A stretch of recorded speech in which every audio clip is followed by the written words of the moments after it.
This episode of Techno Buffalo is brought to you by Full Sail University. What's up, everyone? Welcome back to the episode of Rumor Roundup. This is the show where we take all the rumors from the week, put them in a bowl, mix them up, whisk them, put them in the oven on 450, and serve you delicious rumor brownies.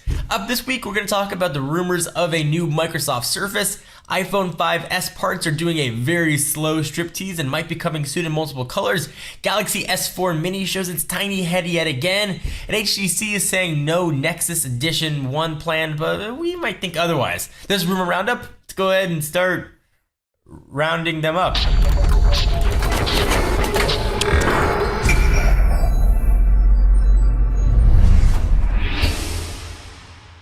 So earlier this month, we covered a rumor that suggested Microsoft's new and smaller tablet's going to launch in June with a display size between 7 and 8 inches. Now, Digitimes, the ever-reliable Digitimes, says it's been confirmed with supply chain makers that the new device will have an 8-inch screen provided by Samsung, a processor from NVIDIA, and will indeed launch in June. We're just guessing there's a good chance though the device will run on NVIDIA's new Tegra 4 chip, which means it's also going to need to run Windows RT instead of the more powerful Windows 8 operating system, so boo. Digitimes said it also learned that Microsoft will launch another tablet with a display in the size of 10-inch range during the third quarter at the very earliest, which means it could be on store shelves in time for the holiday season. Digitimes is one of those companies that reports a ton of rumors. You know, eventually you say it's going to rain enough days, and one of these days you're going to be right, so giant grain of salt, but yes, it makes sense. That'd be like me coming out and saying, Apple's exclusive story, Apple's going to release a new phone this year. And you're just like, yeah. No duh. So several new parts that are allegedly being used for the iPhone 5S spilled into the internet Thursday. Some parts include the motor assembly that's used to power the vibrating mechanism on the phone, a tweaked loudspeaker part, a Wi-Fi flex cable ribbon, and the SIM tray slots. Super exciting, I know.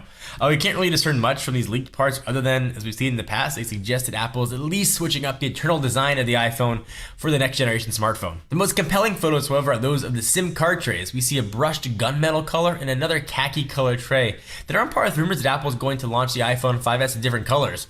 So maybe there'll be a khaki color to match my pants. Galaxy S4 Mini is showing its face yet again. We actually recently published a gallery that included several photos of Samsung's as of yet still unannounced Galaxy S4 Mini. So we now have a few more pictures to add to that batch thanks to smartnews.bg. Can't really tell too much from the photos except that it appears the Mini's got a different finish than the full version of the Galaxy S4. It does, however, still have the faux metal stripe running around its borders and maintains the home button at the bottom of the screen. So the S4 Mini won't be as powerful as the older brother, of course. It's expected to pack a 1.6 GHz dual-core processor, 1 GB of RAM, and a smaller 4.3-inch display with a 960 by 540 resolution.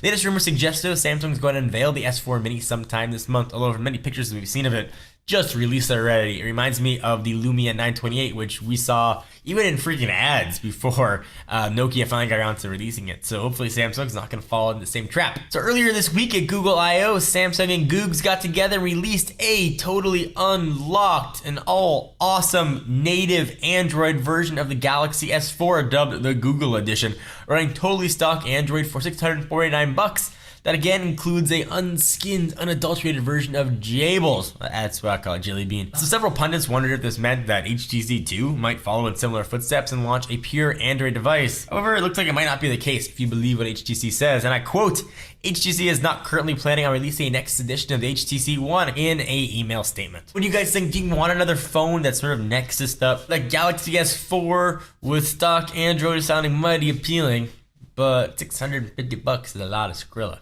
So let me take a minute to thank our friends and sponsors at Full Sail University. So you probably know the mobile app industry is on fire right now, and Full Sail University's mobile development bachelor's degree program teach you, lazy guy to potato chips, a skill set you need to take advantage of those emerging opportunities.